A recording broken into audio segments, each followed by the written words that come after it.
नमस्कार my dear young friends of class 10th। इस video में हम डिस्कस करेंगे नेक्स्ट टॉपिक, वो है बैरियर्स ऑफ इफेक्टिव कम्युनिकेशन के Q&A। पिछले वीडियो में हमने देखा था Q&A for importance of feedback, तो उसका वीडियो आपसे अगर मिस हुआ है तो मैंने सारे सेशन 1 से लेकर के अभी तक के जो 4 सेशन हुए हैं उन सभी के वीडियो डाले हैं। ये 5वां सेशन है इस टॉपिक का, कम्युनिकेशन स्किल का, जो यूनिट 1 है आपके पार्ट ए एम्प्लॉयबिलिटी स्किल्स का। तो यहाँ पे जो भी स्किल एजुकेशन में जो भी सब्जेक्ट आप पढ़ रहे हैं उसमें जो पार्ट ए है वो कॉमन है।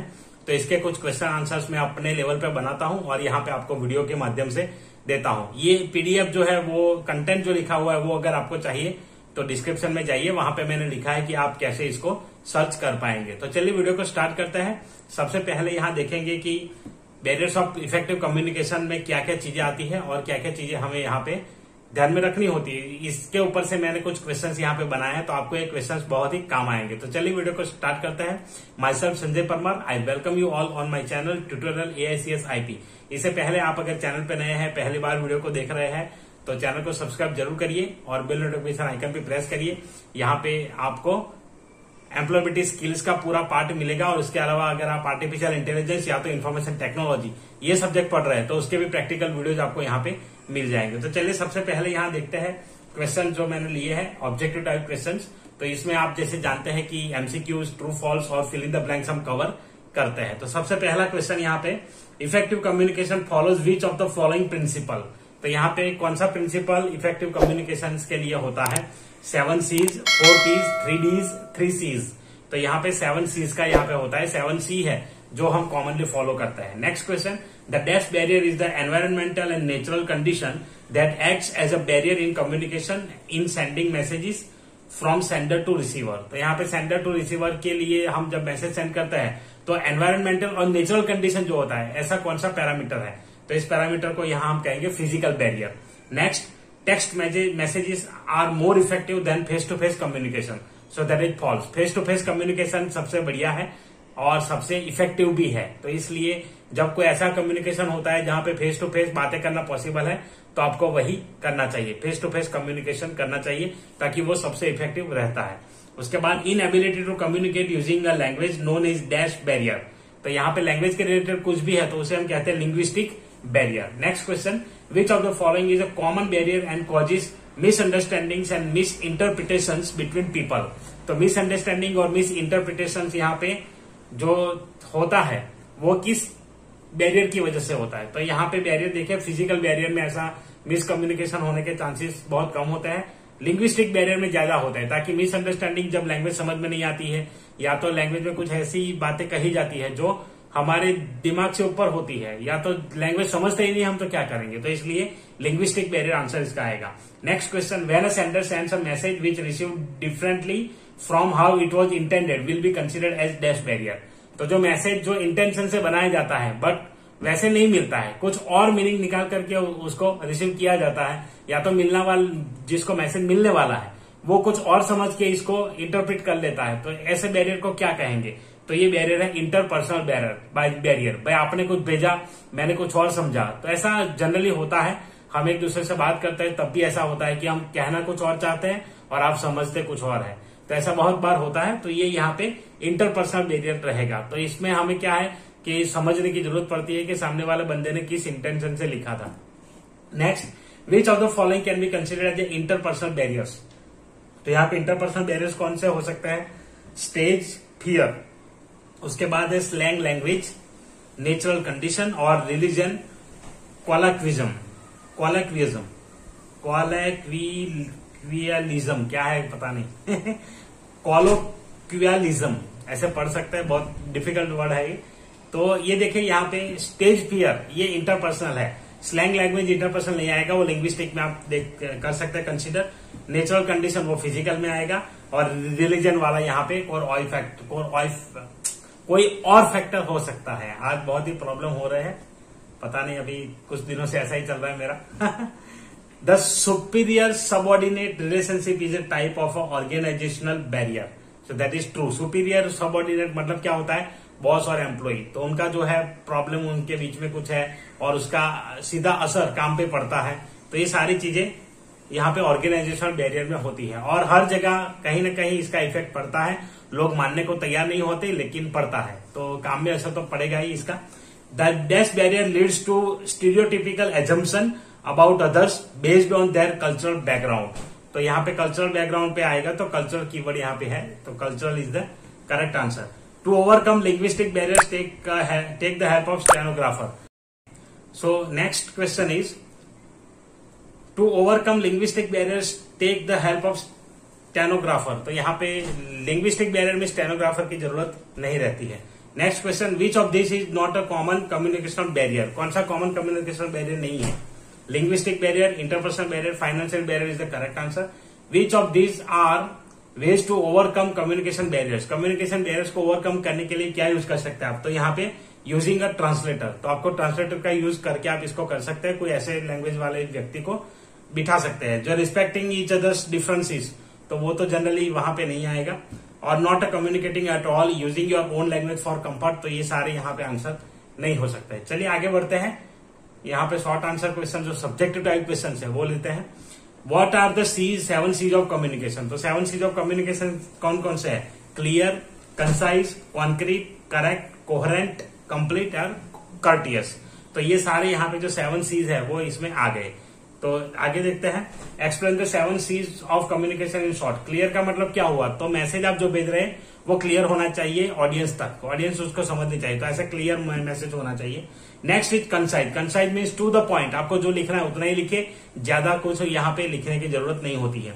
Next is concrete. Concrete means the exact word और फैक्ट्स, जो उस मैसेज के लिए चाहिए वो उसका पर्टिकुलर जो वर्ड है वो यूज करे और एग्जैक्ट वही चीज यूज करे। जो फैक्ट इसमें चाहिए वही फैक्ट आप इसमें यहाँ पे लिखिए। उसके बाद जो है correct. Correct means spelling and grammar सही होना चाहिए, उसका मीनिंग भी सही होना चाहिए। Coherent. Coherent means word should make sense and relate to the main topic. जो जिस टॉपिक के ऊपर आप कम्युनिकेट कर रहे हैं उसी टॉपिक के ऊपर होना चाहिए। Complete, include the all detail information. तो पूरी इन्फॉर्मेशन जो है कंप्लीट होनी चाहिए, डिटेल्ड होनी चाहिए। और कर्टियस का मतलब बी रिस्पेक्टफुल, कॉर्टियस एंड ऑनेस्ट। तो लिखते टाइम आपको ये ध्यान रखना है, पोलाइटली, मैसेज में भी लैंग्वेज जो यूज करते हैं वो भी सब पोलाइटली होना चाहिए। चलिए नेक्स्ट क्वेश्चन देखते हैं। List out the barrier to effective communication. तो यहाँ पे 4 बैरियर्स है, linguistic, cultural, physical and organizational and interpersonal. तो ये 4 बैरियर्स यहाँ पे है। Next question, explain the physical and linguistic barrier. तो फिजिकल बैरियर का मतलब क्या होता है कि the environmental and natural conditions that act as a barrier. तो कभी कभी क्या होता है कि नेचुरल कंडीशंस ऐसे हो जाते हैं या कोई एनवायरमेंटल चेंजेस आते हैं, उसकी वजह से भी कम्युनिकेशन में प्रॉब्लम हो जाती है। एग्जाम्पल, अ गेस्चर, अ पोस्चर और body language could not reach the receiver makes communication less effective. तो कुछ चीज हम कम्युनिकेट करना चाहते हैं पर पहुंचती नहीं है सामने वाले तक, तो वो भी एक फिजिकल बैरियर है। Text messages are less effective compare to face communication. तो फेस टू फेस कम्युनिकेशन से टेक्स्ट मैसेज में कभी कभी दिक्कत आती है, जैसे कि बारिश हो गई, सुबह आप जा नहीं पाए, आपका भी नेटवर्क नहीं आ रहा है, फोन बंद हो गया, वो सारी चीजें हो गई, तो आपने किसी और के मोबाइल से मैसेज कर दिया, तो ये एक प्रॉब्लम हो जाता है। ताकि मैसेज कभी कभी अच्छी तरीके से रीच नहीं होता है, या तो कभी कभी मैसेज में जो टेक्स्ट लिखी जाती है वो समझ में नहीं आती, या तो सामने वाला बंदा चेक ही नहीं करेगा ताकि उसके पास उस आपके पड़ोस वाले का नंबर नहीं होगा, आपका फोन बंद हो चुका है, स्विच ऑफ हो चुका है, आपने मैसेज कर दिया तो सामने वाला समझेगा अननोन नंबर है, किसी ने मैसेज किया है, नहीं पढ़ा उसने। और कुछ कुछ जो अपने सुपीरियर होते हैं जो वर्क प्लेस पे, तो वो लोग ऐसा जनरली करते हैं, जानबूझकर भी मैसेज पढ़ते हैं, फिर भी आपको बोलेंगे मैसेज नहीं देखा। ऐसा होता है कितनी बार, ये फैक्ट है। तो ऐसा होता है, तो वहां पर भी आपको यहाँ पे लगेगा कि मैसेज मैंने भेजा था पर नहीं मिला। तो ये सारे बैरियर्स में आता है, तो ये एक फिजिकल बैरियर है। उसके बाद देखिए linguistic barrier. This is the most common barrier. It can cause misunderstandings and misinterpretations between people, slang language, professional jargon, religious colloquialisms. ये यहाँ पे वर्ड फिर से आ गया। तो ये सारी चीजें क्या है, ये लिंग्विस्टिक बैरियर में आता है। Next is explain the interpersonal, organization and cultural. तो इंटरपर्सनल बैरियर क्या होता है? The message received in a different way from how it was intended. तो मैसेज जिस तरीके से भेजा गया था, बट जब रिसीव हुआ तो कोई और सेंस में मिला, या तो कोई और सेंस में इसे समझा गया, तो वो होता है। The person is not willing to talk और एक्सप्रेस देयर व्यूज। तो वो इंटरपर्सनल बैरियर्स में आता है।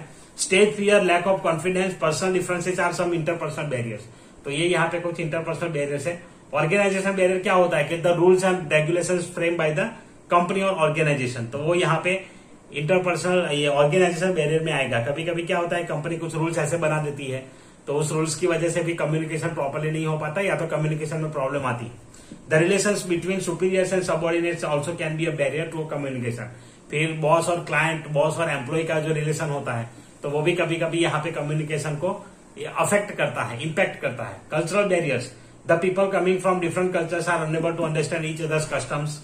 उसके बाद it creates inconvenience and difficulties among the people. तो अलग अलग कल्चर से लोग होते हैं तो भी कभी कभी उसमें इम्बैलेंस आ जाता है, तो वो भी यहाँ पे एक बैरियर है।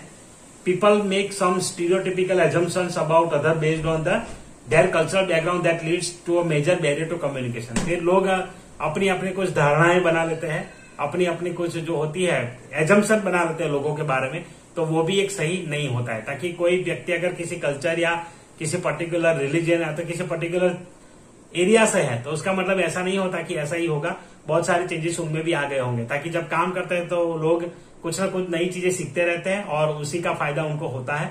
तो इसीलिए ये वाला जो बैरियर है, ऐसे हमें एजम्पशन नहीं करना चाहिए। Next, what are the ways to overcome the barriers and effective communication. तो क्या क्या है यहाँ पे, ये लास्ट क्वेश्चन है। तो इसको रिमूव करने के लिए सबसे पहले यूज सिंपल लैंग्वेज। तो जो एक कॉमन और सिंपल लैंग्वेज है उसका यूज करना चाहिए। Do not form assumption on the cultural, religion और जियोग्राफी। तो यहाँ पे कल्चर, रिलीजन और जियोग्राफी, उसके आधार पे हमें कोई भी ऐसी व्यक्ति के बारे में कुछ जो पूर्वाग्रह या तो कुछ भी एजम्पशन हम बना लेते हैं, वो नहीं बनाना चाहिए कि ये व्यक्ति ऐसा है वैसा है। देखने के बावजूद भी बहुत सारी चीजें आंखों से देखी हुई, कानों से सुनी हुई और मुंह से कही हुई सच नहीं होती है। तो ये कभी कभी ऐसा होता है, तो हमें खुद जज नहीं करना चाहिए या तो फिर ऐसे एजम्पशन नहीं बनाना चाहिए। Next, try to communicate in person as much as possible. और ऐसा कुछ होता है तो किसी व्यक्ति से आप फेस टू फेस बात करिए, उनसे बात करने से बहुत सारी प्रॉब्लम सॉल्व हो जाती है। कभी कभी हम क्या होता है, हमारे अंदर का ईगो हर्ट हो जाता है कुछ भी करने का, लेकिन जयकान सीखेगा ईगो हर्ट नहीं करने का। तो ऐसा बहुत सारे लोगों को होता है पर्सनली। तो इसीलिए कम्युनिकेट करिए, बात करिए। अगर बात करना नहीं चाहते तो कन्विंस करने की कोशिश करिए, और 1 2 3 कुछ ट्राई अपने लेवल पे करते रहिए।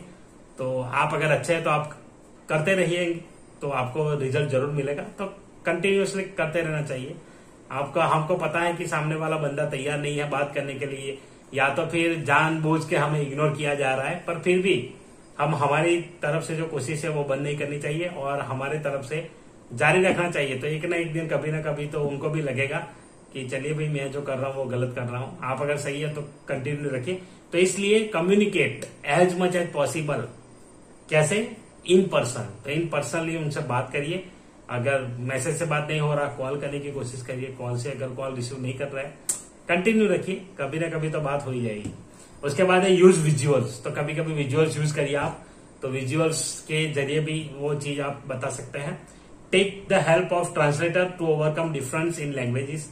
लैंग्वेज में प्रॉब्लम हो तो ट्रांसलेटर यूज कर लीजिए।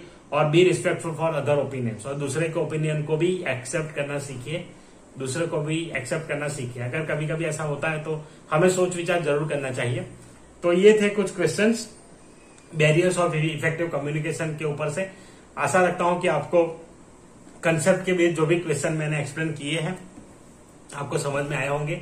आपके कोई डाउट, क्वेरी या कोई भी आप क्वेश्चन जो मुझे पूछना चाहते हैं तो आप पूछ सकते हैं कमेंट बॉक्स में। उसके अलावा भी फीडबैक दीजिए वीडियो के बारे में, वीडियो आपको कैसे लगते हैं उसका फीडबैक जरूर दीजिए। चलिए मिलते हैं अगले वीडियो में, तब तक के लिए अपना ख्याल रखें, अपनी पढ़ाई का ख्याल रखें। वीडियो देखने के लिए धन्यवाद। चलिए मिलते हैं अगले वीडियो में। Bye bye, tata, see you again.